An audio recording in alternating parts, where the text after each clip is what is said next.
All right, all right. I have no idea what kind of audio or anything we are about to have tonight. And of course, my voice is gone. So this is going to be a quick one tonight. There is so much to talk about with what we just witnessed tonight in this game. Some good, a lot bad. But I tell you what, we're going to have a lot to talk about in the morning. I have so many notes for what went down in this game. And are we concerned?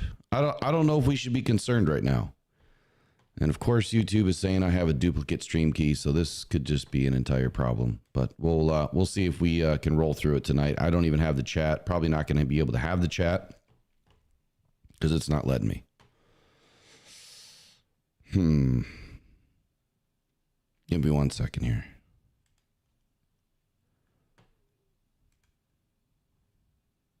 See what happens when I do stuff from the road. Interesting.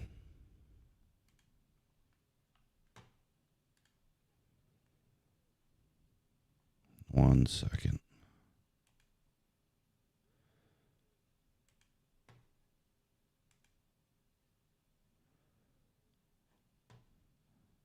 Okay. Let me pull it up on my phone because I'm not going to be able to have the chat open.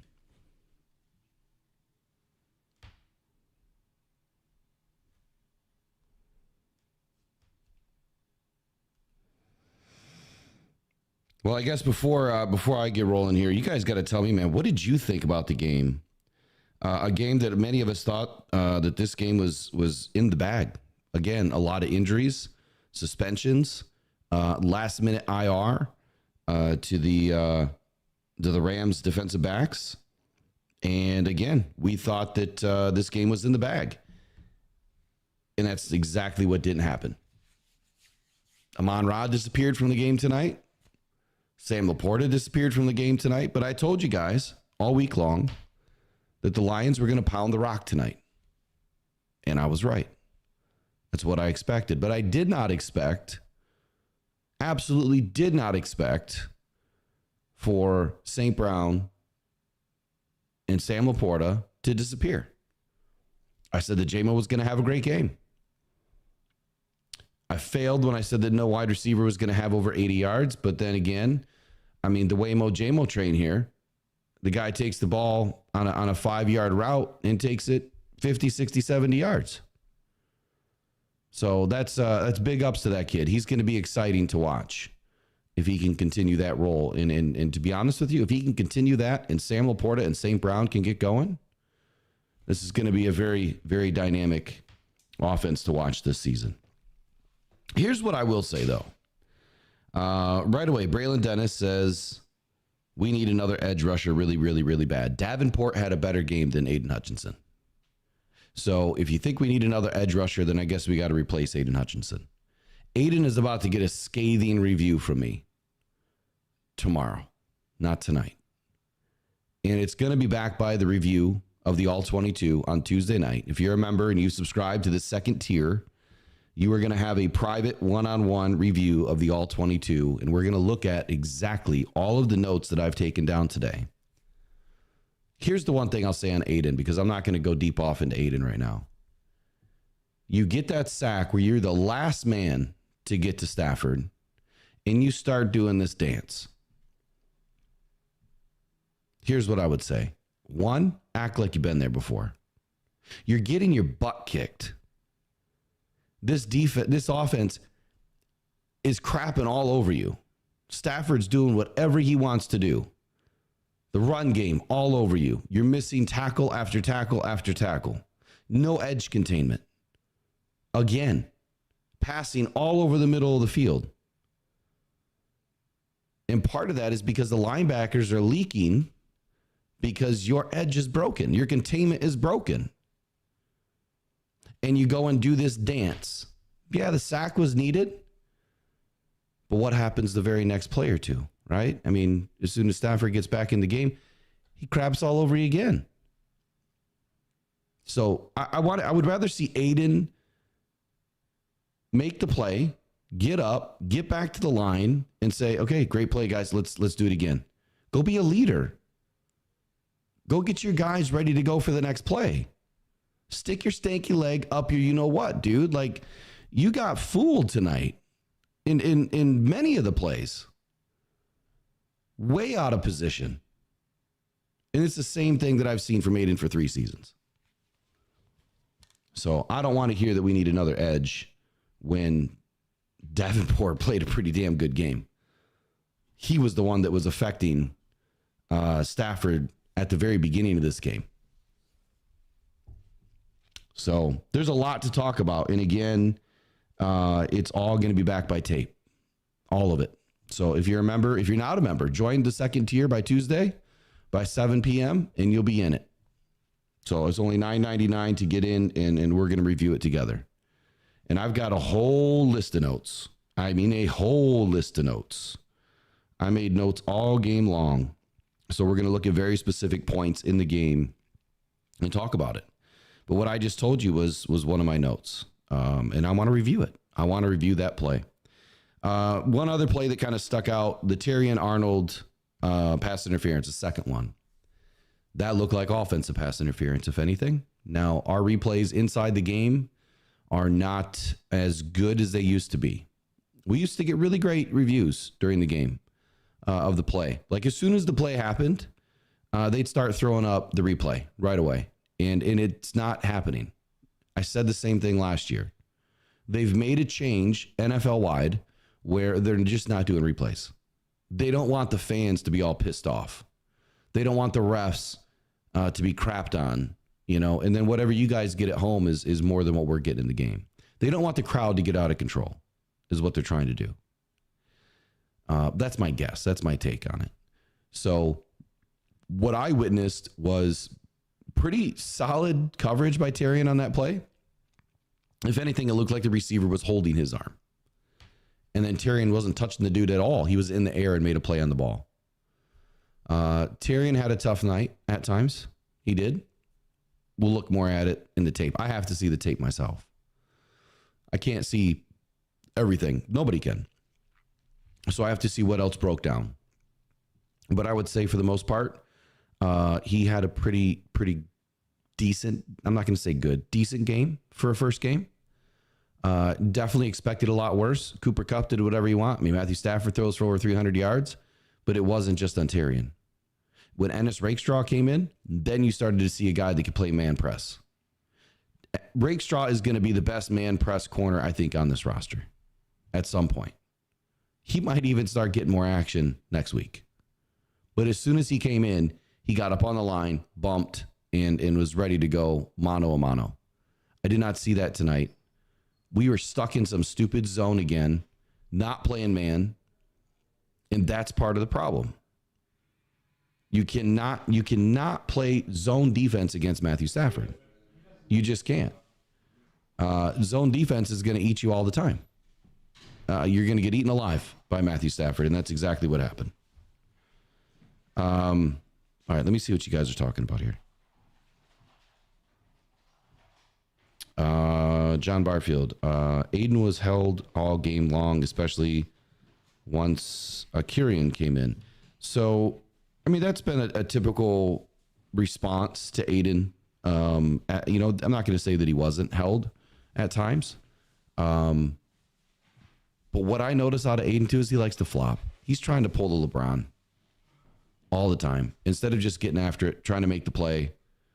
Look, it's been a complaint by Lions fans now for 2 seasons straight, maybe 3, that he's held all game long. If that's really happening, I think that the flags would fly. I think that Dan Campbell would probably, make some complaints, and that's not happening. So, again, we'll look at the tape. We'll see if it's really, are they really getting held, or is it something else? Ronan 99, Brandon Hurt, agree on the zone. Yeah, zone. You can't play zone against Stafford. You just can't. What I will say though, I mean, the way that this game ended, it couldn't have been a better showing for this offensive line. They were pissed. They had a bad game. This might be one of the best defenses in the league, hands down. Jared Verse was a problem. just about everybody in this defense for the Rams was a problem for our offensive line. And I guess what I'm looking at is why? Like what were they doing that we couldn't figure out? And then what changed on the last drive? Because that offensive line was pissed. They went in there and they just jammed that ball down their throat. Montgomery came in with fresh legs. Good move by Ben Johnson. But of course, at times, we would take Demo out when things were working. And I thought that was going to be a mistake. And then they threw the ball to Gibbs, and Gibbs took it upfield for, 10 yards or so. And they said he was inbounds. And that brings me to my next point here. 10-second runoff again? Are you kidding me? I thought I was having deja vu. A 10-second runoff rule again? I need to see where that's in the NFL rule book. How is it that your team gets penalized? And I apologize about the graphics. I had a new graphic up. I don't know what happened. How is it that you get penalized for a ref making a mistake? Yeah, that was the other one. I probably should have switched to the other one. The refs make a mistake and your team gets penalized for. I don't think that that's fair at all, ever. We've been through it too many times. But it seems like we're the only team that it ever happens to. Now, thankfully, some would say that may have helped us. It helped us get to overtime. But if we had those 10 seconds, would we have had another play to maybe go at the end zone? Would we have done something different that would have gotten us another first down where we could have taken another shot at the end zone and just ended the game in regulation? Potentially. My big shout out to the game, Jake Bates. Again, this dude, he gets to take some, field goals right around the 15-yard line. And I got my head between my knees and I'm just like, you've got to be kidding me. Jake Bates misses those. And he's been missing those all training camp long. So I was a little bit nervous. So he iced them both. Right through the uprights, right down the middle, as far as we could tell. Looked good. And he looked good. He looked confident. So big shout out to Jake Bates for showing up in his first NFL game at home. You guys tell me, what were the biggest concerns for you tonight? I guess for me, obviously our offensive line was struggling at times. We just couldn't get the ball moving consistently. But the biggest thing for me is Jared Goff was under quite a bit of pressure. And he wasn't moving well tonight. You could tell that we were rusty, and you could tell that we were starting slow. My biggest concern is the fact that St. Brown and Laporta both disappeared. So my biggest question is those two, or my biggest, I guess what I'm going to look at in the tape is, what did the Rams do to us that we didn't do to them? Because whatever they were doing to us to stop our game, which is living over the middle of the field, where St. Brown and Laporta make the large majority of their plays and then get yak after the fact, the Rams did that exact thing to us. And we couldn't stop them. So what was the difference? What did they do that we couldn't do? So I'm gonna take a look at that tomorrow after obviously after the morning podcast, and figure that out for Tuesday night, because there's something that we're missing. The one defense that I wanted to see a lot tonight did not happen until the end of the game. Didn't happen. Single high safety, more nickel. The 3-3-5 look, or it was a 3-2-6 look there for a minute. We had 6 DBs in. So both of those defenses would have been much better off used in the first part of the game when we are having trouble containing Cooper Kupp and when Puka Nacua was in. But Kupp could do whatever he wanted tonight. And again, that doesn't make sense to me. You have one receiver. Robinson actually, he got loose a little bit too. That Rams offense has some weapons. They have some very talented wide receivers, and they have some very talented defensive linemen and edge players. So both sides of the ball, pretty damn good team. We'll probably see them again in the postseason. They're probably going to be one of the best teams in the NFC, hands down, as long as they stay healthy. We'll see what happens with Puka. But a very good team. So I think that's another positive for tonight, right? This was a very difficult game. Sean McVay has probably been watching our film over and over and over since that game ended. He's probably been waiting. This game has been circled ever since it came out on the schedule, and he wanted to make sure that everything that we did to them, we couldn't do tonight. And he locked us up. They absolutely locked us up. But your Lions, in fitting fashion, go in at the end of the game, and the offensive line is pissed off, and they just shove the ball down their throat. So standing on business tonight, that was huge. That was huge for them to finish that way. Take the ball, go home, big boy bully ball. Like I said, we're going home. We're done. We're done playing. And that's what they did, and they ended it.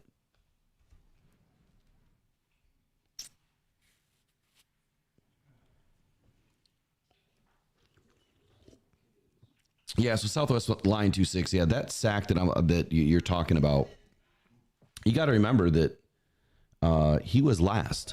He was last to touch Stafford on the opposite side of the field. I wouldn't say that play really helped much, but again, we'll look at the tape. We'll see what happened. I just want to see Aiden. I want to see Aiden do the things that leaders do. You don't get up and do a stanky leg or whatever he was doing, right? When you're losing a game that you shouldn't be losing. You're getting your butt kicked all over the field. You don't do that. No, I'll repeat myself. You act like you've been there before. You get up, you go back to the huddle, and you get your guys ready for the next play. Or you get off the field, right? And you get ready to come in for the next play. Hutch got pulled tonight. I don't think you guys realize it. He got taken out very early in the game. Same thing we saw last year early in the season. Davenport didn't get pulled. They were rotating at times. But Davenport got great pressure tonight. Levi had great pressure in the very beginning. Aleem McNeil had some success at times. But again, these are all things that I'm going to have to go over in finite detail in the tape because I was focused on watching Terrian very often tonight. Ennis when he came in, Carlton. I really wanted to see how these DBs were going to respond. And I guess I was really shocked that we used the same damn defense that we said that we weren't going to use. And Aaron Glenn saying that he wasn't going to use that style of defense. He wanted to play man press and didn't do it. Didn't do it. Just didn't make any sense. Wingo had a good game, says Rona 99. I hope he did. I would love for the tape to show that. Mike K says McVay had Stafford throw the ball 49 times, Goff threw 28. I think that's a detriment to the game tonight because if McVay would have went to the ground a little bit more where they were having a ton of success, this game's over. And I don't think the Lions win. If they run the ball 6, 7, 8 more times tonight, that game's probably done. They literally needed one more first down there with about 2:20 left in the game, and they got backed up on a penalty. And that's what saved our game tonight. All they had to do was run the ball and get a first down. That's all they had to do. John Barfield says they had a shallow zone in the middle of the field with safeties over the top, bracketed the receivers over the middle. You're talking about the Rams or are you talking about the Lions? Man, the Lions. Here's another thing that I was going to save till the morning, but am I the only one that thought our Lions looked out of shape tonight? Did they look slow? They look sluggish. There's a minute there where I saw Penei Sewell just slowly waddling back to the huddle. Like he was just gassed. So I'm gonna throw that back on Dan Campbell. Like, get these guys in a preseason game. Put them in a preseason, get them some time to get acclimated.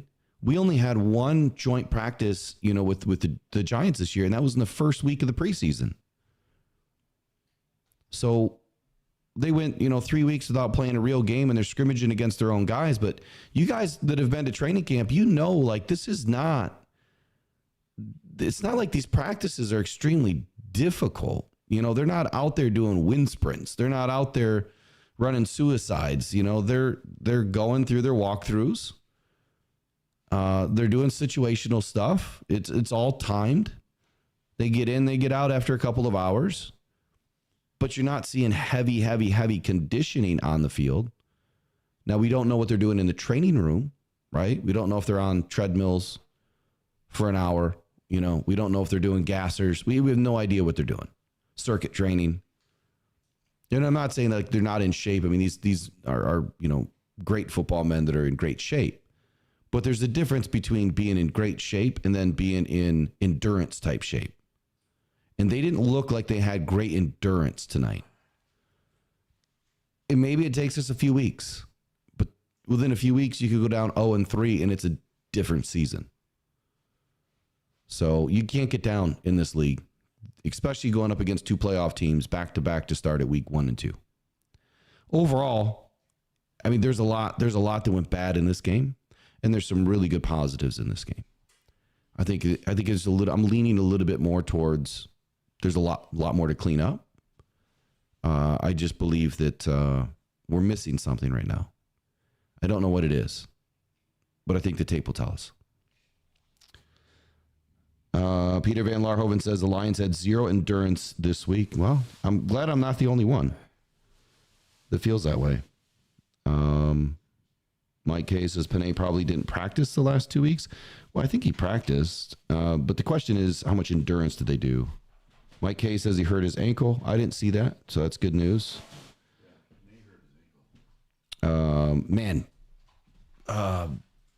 St. Brown. That one play where he was kind of bent over backwards. I thought his night was done. And then Gibbs, when he ran behind him, behind his legs, I thought he was done. So it's very possible that St. Brown probably suffered a couple of injuries tonight, maybe minor injuries that were nagging, that maybe it's why he didn't have a great night. It'll be really interesting to see what pops up on the injury report this week. I have a feeling we're going to have a ton. I think it's going to be a lot. I guess to kind of go back to the very beginning, I was a little bit disappointed not to see James Houston on this roster tonight. That didn't make any sense to me. You have an opportunity to get after Stafford, and DJ Reader is out. Why? The guy's a pass rush specialist. Definitely could have used his speed tonight. Aiden couldn't get home. Again, he gets sacks that are like end of play, extremely broken situation. He gets a touchdown sack, a tap down sack, whatever. Missed a lot of tackles tonight too, by the way. But I guess the point that I'm trying to make here is we could have used a guy like James Houston to give you that different style of speed, a different style of pressure. I can't imagine that he wouldn't have been utilized tonight and had some success. Man, my voice is just wasted. Yeah, healthy scratch doesn't make any sense to me.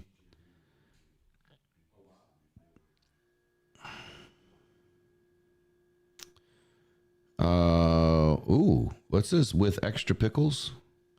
It's a new name. Welcome in tonight.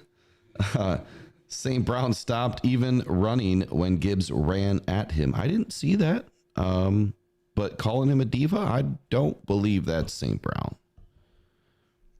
Something happened tonight. Obviously, if St. Brown and Laporta couldn't get going, that means that they had a pretty lockdown defense.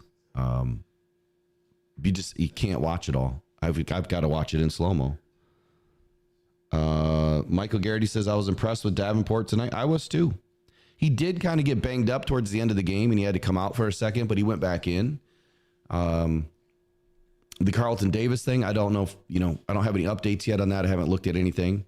Hopefully he's fine. If not, I think that gives an opportunity to Rakestraw, to get in, to get some more time. I don't think that they would bump Meek up to play outside. I think that they'll put Rakestraw in. And I'm fine with that. I think that Rakestraw is going to be just fine. But it's early. Look, these guys are going to get tested. You know, Tyrion got tested tonight. He went up against an incredibly difficult wide receiver trio and one of the best gunslingers in the game. And I think he did a real good job. It's gonna take some time.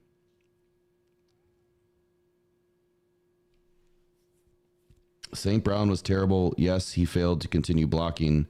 See, I think that St. Brown, Peter, was a little banged up.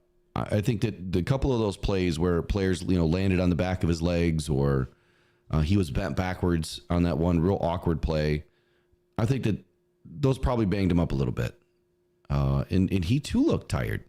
He looked gassed. And that's not St. Brown, right? St. Brown usually is just the motor that keeps on going. Everyone just looked tired. They looked, I've never seen this in week one on a Dan Campbell team where we just looked exhausted. I mean, were they just getting it put to them to where, they were just mentally and physically exhausted that they couldn't figure it out mentally and it was exhausting them physically? Could be. There could be any number of things that happen. But I hope to figure it out. And I hope that Dan Campbell figures it out. It'll be interesting to listen to what Dan says. I haven't listened to anything yet. Guitars and Amps for Life says positives.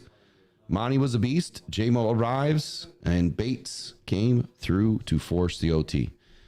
You know what the big positive is I told you guys we were going to smash mouth this football tonight. I told you. This was going to be a running game.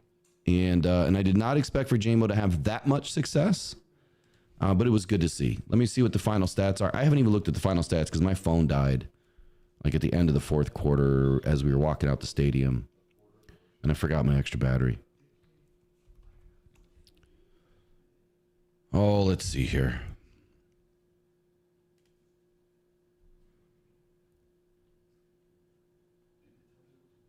Super proud of J-Mo, man. Super proud of J-Mo tonight. He took a couple of nasty falls tonight. That one touchdown where he started to dive in the end zone and the guy got him in the back of the legs. That's when things happen. And thankfully it didn't. I think that we escaped some big injuries tonight. I really do. I think there's going to be some nicks and some cuts and some bruises. And they're going to hinder these guys the rest of the season. Give it up for Goff on that first down run, right? The broken giraffe, as I call him. At least he got it done. Jared Goff was 18 to 28, 217 yards, 1 TD, 1 interception.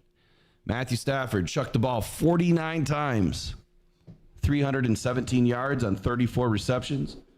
Sorry, I'm trying to take my shoe off here. 1 TD, 1 interception. Rushing. So Monty largely did not have a whole lot going on in this game. He picked up, about 50, 60 yards in the last drive there. So he had 17 carries for 91 yards and 1 TD to finish the game. Kyron Williams got off to a great start. He was very effective at points throughout the game, but he only finished with 50 yards on 1 TD.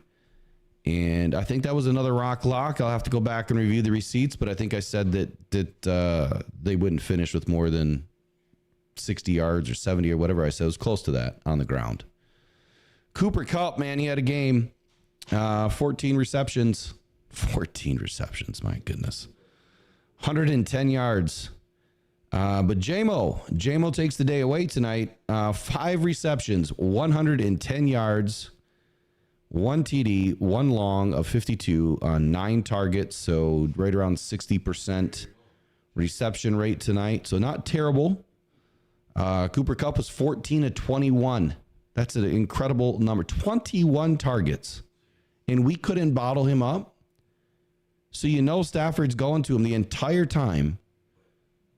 But you don't bracket him. You don't put 2 guys over top of Kupp. You don't roll the safety down. Come on. Like, this is high school stuff. Sam Laporta, 4 for 45 on 5 targets. So it's not like he wasn't effective. He was just missing. Jahmyr Gibbs, 4 on 34 on 6 targets. Amon-Ra St. Brown, 3 for 6, 13 yards. David Montgomery had 1 catch for 2. And Brock Wright was wide open a couple of times tonight. And was just missed. On the other side of the ball, Cooper Kupp, like I said, 14 for 110. Tyler Johnson, 5 of 79.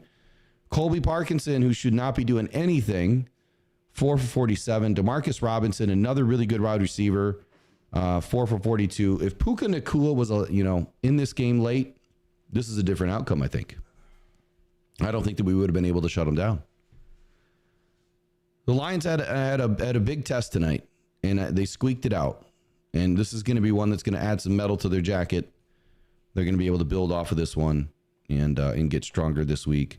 Hopefully, because Tampa Bay, they sure as hell look good today. It's going to be a tough game against Tampa Bay in week 2. So, defensive player of the game tonight, Alex Anzalone. I don't believe that, but on tape, it's probably going to tell me something different. But on the stats, he's the defensive player of the game with 13 total tackles. Carlton Davis, 10 tackles. That's a problem, right?